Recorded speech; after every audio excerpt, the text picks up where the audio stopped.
참 좋으신 예수 그리스도께서 우리가 드리고 있는 이 예배의 시간에 복길의 가족들과 함께하고 계신 줄 믿습니다. 우리의 매일의 삶이 하나님께 드리는 예배가 되기를 기원합니다. 그래서 매일매일 주님께서 주시는 은혜와 복을 충만히 받아 누리실 수 있기를 기도하고 또 기도하겠습니다. 설교를 시작하기 전에 퀴즈를 하나 내겠습니다. 여러분, 성경에서 가장 많이 등장하는 명령이 혹시 뭔지 아십니까? 성경에서 가장 많이 등장하는 명령. 사랑하라? 아니면 말씀을 지켜라? 아니면 올바르게 살아라? 아니면 헌금 많이 내라? 이 명령일까요? 모두 아닙니다. 성경에서 가장 많이 등장하는 명령은 두려워하지 말라입니다. 어떤 분이 이 말씀이 성경에서 365번이나 나온다고 이야기를 하는 것을 들은 적이 있습니다. 매일 하루에 한 번씩 들어야 할 만큼 성경은 두려워하지 말라는 메시지를 강조하고 있다는 겁니다.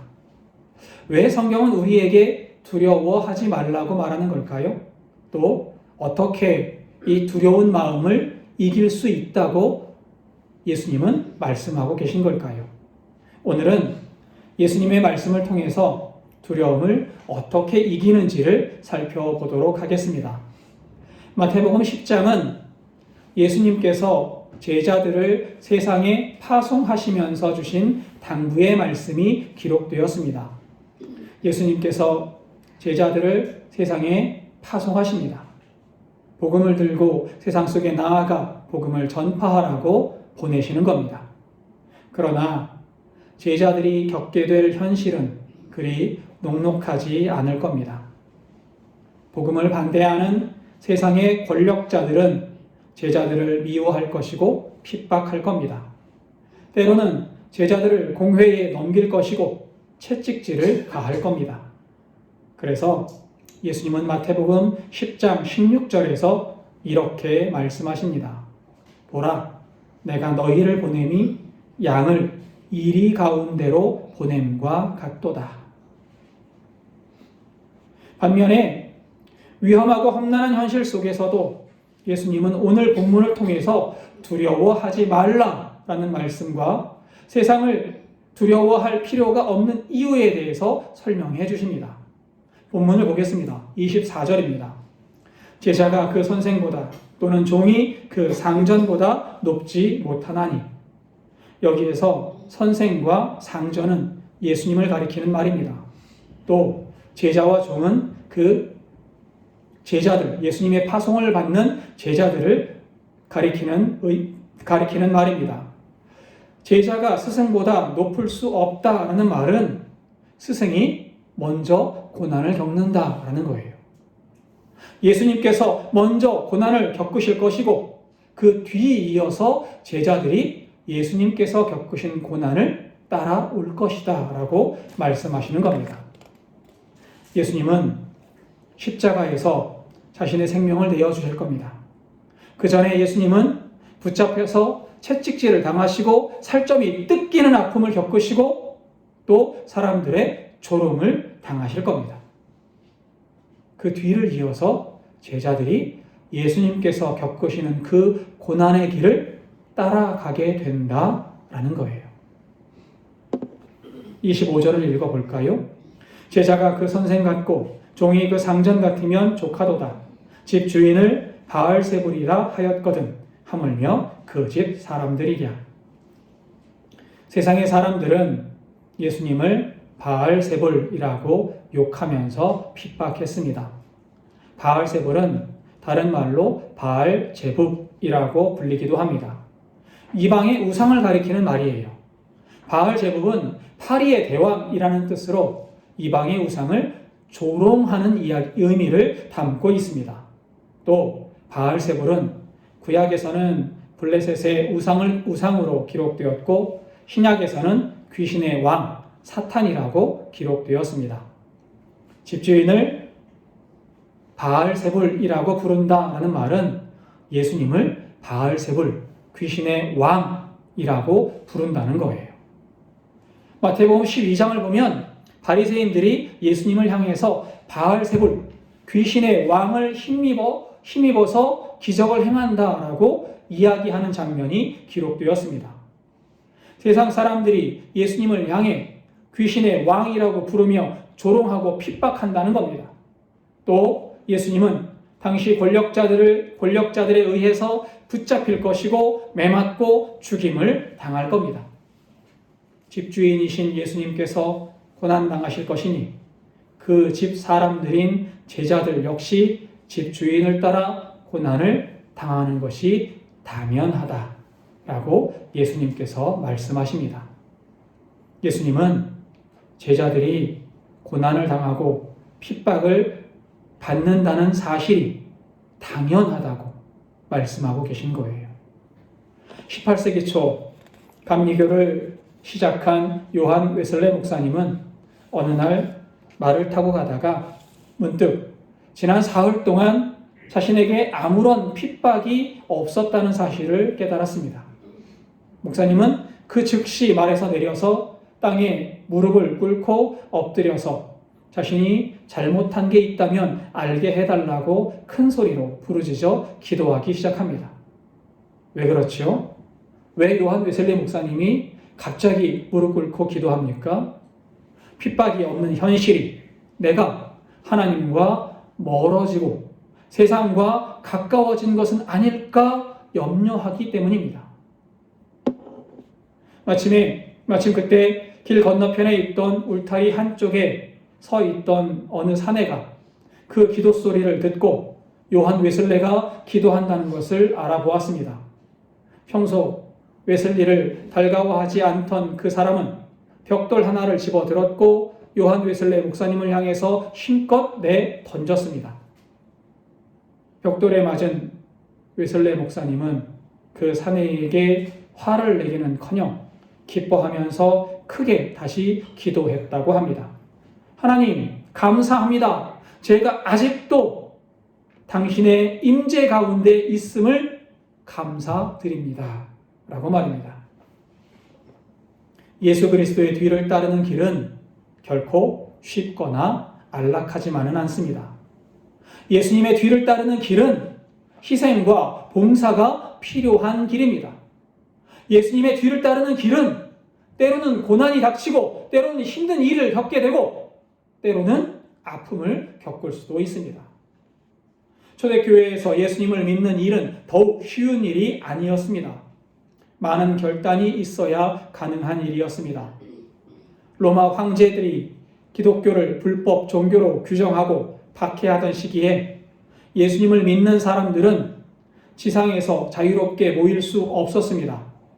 예수님을 믿고 예배를 드리다가 발각이 되면 때로는 재산을 빼앗기고 때로는 감옥에 갇혔고 때로는 죽음까지 각오해야만 했습니다. 그래서 초대교회의 그리스도인들은 사람들의 시선을 피해 지하에 있는 무덤으로 내려갔어요. 로마 외곽의 지하 무덤인 카타콤으로 들어가서 그곳에서 예배를 드립니다. 축축하고 음습하고 사방이 시신으로 가득한 그 무덤 속에서 하나님 앞에 예배드리는 거예요. 열악한 환경에서도 초대교회의 그리스도인들은 예배를 멈추지 않았습니다. 이들이 그렇게 열악한 환경에서 하나님께 예배드린 이유가 무엇입니까? 고난 속에서도 하나님께서 함께 하심을 알았기 때문입니다. 하나님께서 그들의 고난을 기억하신다는 사실을 알았기 때문입니다. 오늘 말씀 26절을 보겠습니다. 그런즉 그들을 두려워하지 말라. 감추인 것이 드러나지 않을 것이 없고 숨은 것이 알려지지 않을 것이 없느니라. 그런즉이라는 말은 두려워하지 말라라는 말의 원인이 24절과 25절에 있다는 거예요. 그러나 24절과 25절을 읽고 26절을 읽어보면 내용이 조금 이상합니다. 앞서 24절과 25절은 제자들이 고난을 당할 것이다 라고 말씀하시는 내용입니다. 그런데 바로 이어지는 26절은 그런즉 두려워하지 말라 라고 말씀하십니다. 연결해보면 이런 뜻이에요. 당신들은 고난 당할 겁니다. 그러니 두려워하지 마십시오 라는 거예요. 여러분, 이상하지 않습니까? 고난 당할 것이니 두려워하지 마십시오 라는 말이 이상하게 들리지 않으세요? 여러분, 고난은 두려운 일이에요. 고통은 힘든 일이에요. 벌을 서고 매를 맞을 때, 여러분 어렸을 때 벌을 서보신 적이 있습니까? 여러분 어렸을 때 매를 맞아보신 적이 있으세요? 벌을 서고 매를 맞을 때 가장 무서운 순간이 언제인지 아십니까? 매를 맞을 때? 아니에요. 벌을 설 때 가장 무서운 시간은 벌을 서려고 기다리는 시간. 매를 맞으려고 기다리는 그 시간이 가장 두렵습니다. 왜냐하면 조금 후에 나에게 고통이 가해질 것을 알기 때문에 두려움이 드는 거예요. 고난을 당한다는 사실은 두려울 수밖에 없어요. 잠시 후에 누군가가 나를 괴롭혀. 잠시 후에 누군가가 나를 때려. 그러면 두려운 마음이 들지요. 그러나 고난을 당한다는 말씀을 하시면서 뒤이어서 두려워하지 말라라고 말씀하시니 이게 무슨 의미일까요? 왜 이렇게 말씀하시지요? 예수님은 하나님께서 여러분의 고난을 다 아시기 때문에 두려워하지 말라고 말씀하시는 거예요. 하나님을 위해 고통을 감수한 여러분들의 희생을 하나님은 반드시 기억하신다라는 겁니다. 서울의 한 원로 목사님의 일화입니다. 목사님께서 독일 쾰른의 한 한인 교회에서 부흥회를 인도하실 때 겪으신 일이라고 합니다. 부흥회를 마치고 태권 도장을 운영하시는 남자 교인과 함께 식사를 하십니다. 이때 이 남자 교인이 목사님께 인사를 하면서 정말 많은 은혜를 받았다고 감사하다고 말을 하더래요. 그래서 목사님께서 특별히 어떤 말씀에 은혜를 받으셨느냐고 물어보니까 이 집사님이 이렇게 대답합니다. 내가 죽어야 한다는 말씀에 은혜를 받았습니다. 내가 죽고 내 안에 예수님을 모시고 예수님께서 이끄시는 대로 살아야 한다는 그 마음에, 그 말씀에 저는 은혜를 많이 받았습니다. 라고 이야기하더랍니다. 이 집사님은 그동안에 자기를 괴롭혀 온 사람들로 인해서 답답하고 억울한 일들을 많이 겪으셨습니다.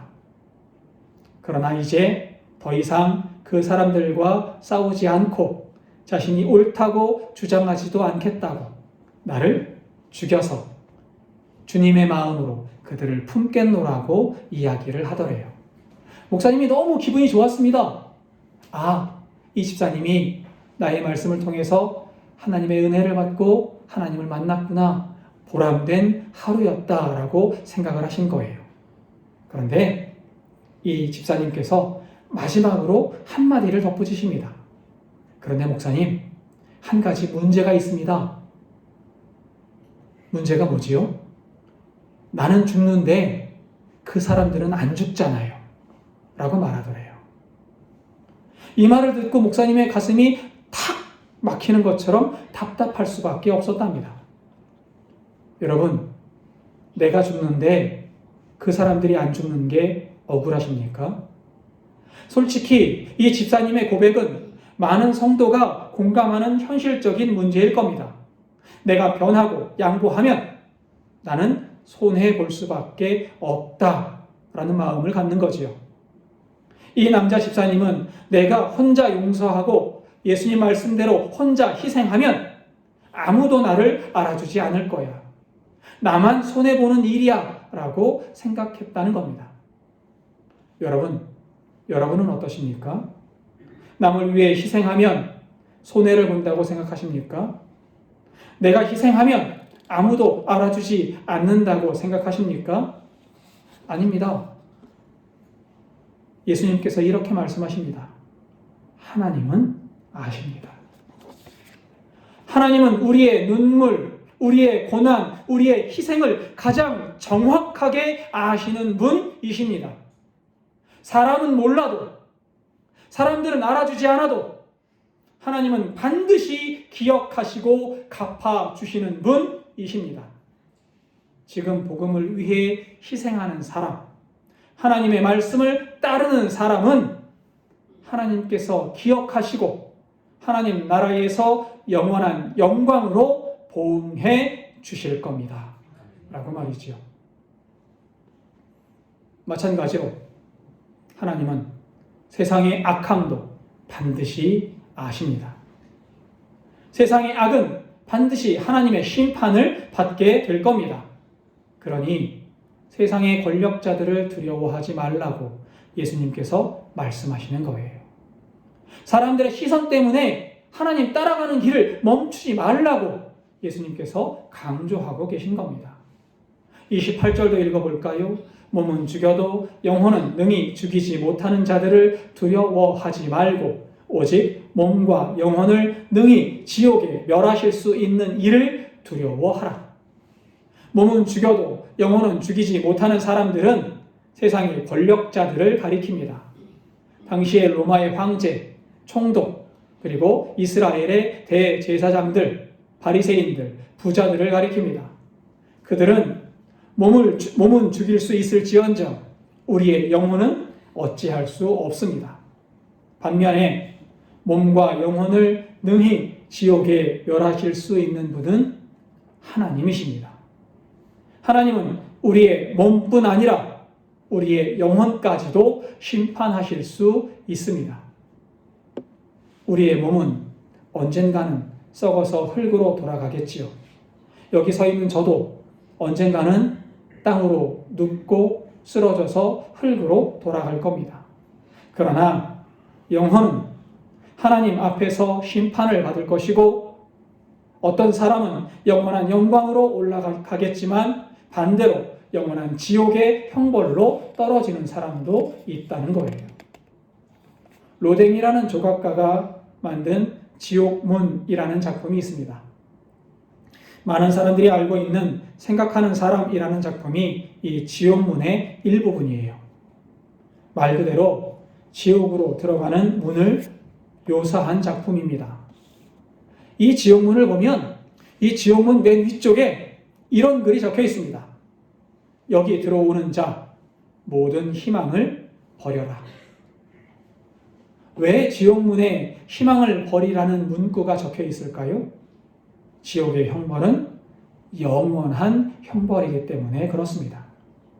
아무리 고통을 당해도 또 고통을 당하고 또 당해도 고통이 끝나지 않는다는 거예요. 우리 몸이 겪는 고통은 끝이 있습니다. 언젠가는 끝이 납니다. 그래서 조금 참으면, 조금 견디면 끝난다라는 희망을 가질 수 있어요. 반면에 지옥의 형벌은 희망을 가질 수 없습니다. 그래서 영원한 지옥의 형벌은 두려울 수밖에 없습니다. 이렇게 희망이 없는 곳으로 우리를 보낼 수 있는 분이 누구십니까? 바로 하나님이십니다. 하나님께서 우리를 영원한 영광으로 보내기도 하시고 영원한 형벌로 보내기도 하십니다. 그래서 예수님께서 말씀하십니다. 여러분, 진짜 두려워해야 할 분이 누구인지를 깨달으셔야 합니다. 여러분이 진짜 두려워해야 하는 존재는 세상의 권력자가 아닙니다. 여러분은 하나님을 두려워해야 합니다. 라고 말입니다.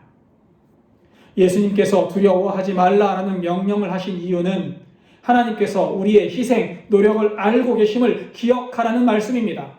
그래서 우리의 노력, 우리의 희생으로 말미암아 우리의 영혼을 주님의 영광된 나라로 들어 올려 주실 것을 믿으라는 말씀입니다. 하나님은 여러분의 희생에 보응해 주실 겁니다. 동시에 우리가 하나님에게서 멀어지면 또 우리를 괴롭히는 하나님의 대적자들은 진정 두려운 하나님을 만날 수밖에 없을 겁니다. 또한 하나님은 우리를 사랑하신다는 사실 역시 우리는 기억해야 합니다. 29절부터 31절까지를 읽겠습니다. 참새 2마리가 한 아사리온에 팔리지 않느냐? 그러나 너희 아버지께서 허락하지 아니하시면 그 하나도 땅에 떨어지지 아니하리라. 너희에게는 머리털까지 다 세신 바 되었나니 두려워하지 말라. 너희는 많은 참새보다 귀하니라. 고대 이스라엘에서 하루 일하면 받는 품삯은 한 데나리온입니다. 아사리온은 이 하루의 품삯 한 데나리온의 16분의 1의 가치를 가지는 돈이에요. 그러니까 참새 2마리가 한 아사리온에 팔린다라고 말씀하시니까 참새 1마리는 하루 품삯의 32분의 1 정도의 가치를 가지고 있습니다. 참새 1마리는 아주 값싼 존재라는 의미입니다. 값싼 존재인 참새도 하나님께서 허락하지 않으시면 땅에 떨어지지 않습니다. 사람이 하찮게 여기는 존재, 사람이 아무렇게나 대하는 그 존재들도 하나님은 허투루 다루지 않으신다는 겁니다. 하나님은 참새 1마리 1마리를 다 주관하시고 1마리 1마리를 일일이 다 보살펴 주시는 분이십니다. 더불어서 세심하게 참새를 다루시는 하나님은 우리의 머리털까지 세신다라고 예수님은 말씀하십니다. 이 말씀은 하나님께서 여러분의 모든 것을 다 알고 계신다는 거예요.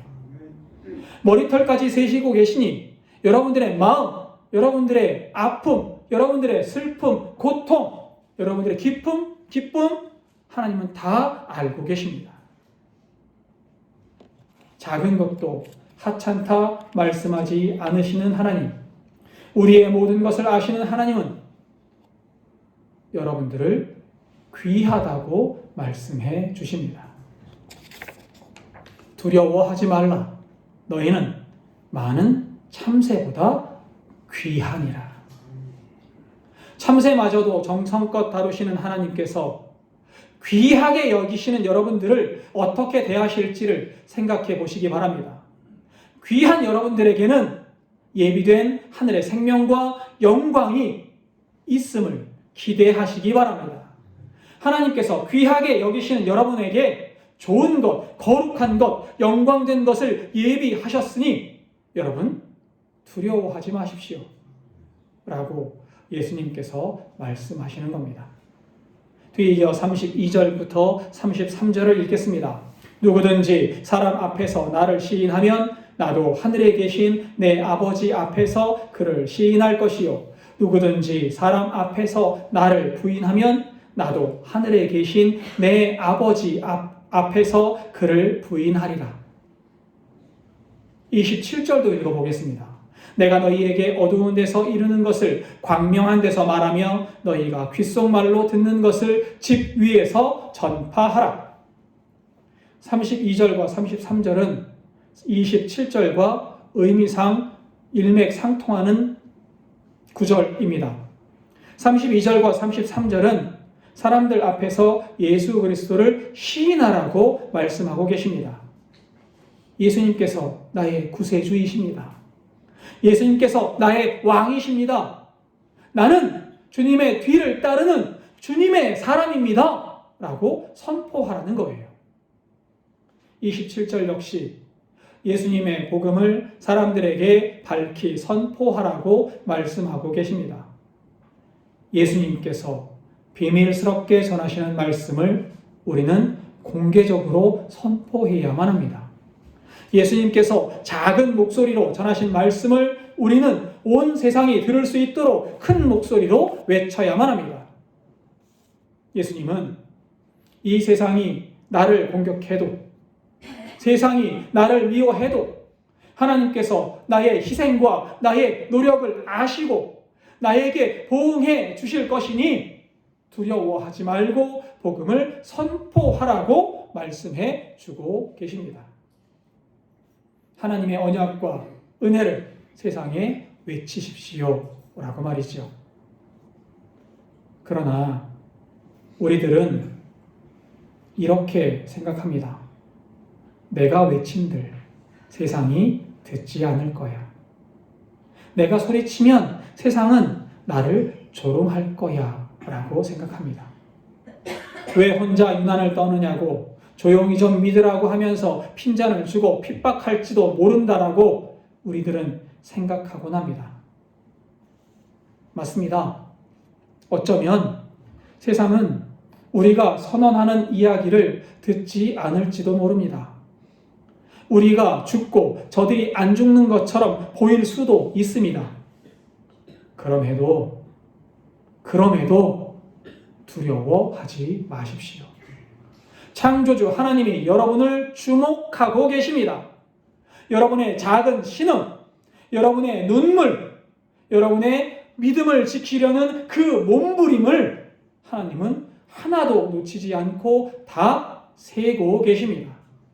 그러므로 사랑하는 여러분, 세상의 가치관에 흔들리지 마십시오. 사람의 시선 때문에 하나님을 향한 마음을 잃지 마십시오. 손해보는 듯해도, 외로워 보이는 길이라도 하나님은 여러분과 함께 하십니다. 예수님은 이렇게 말씀하십니다. 사람 앞에서 나를 시인하면 나는 하늘에 계신 내 아버지 앞에서 너를 시인하겠다.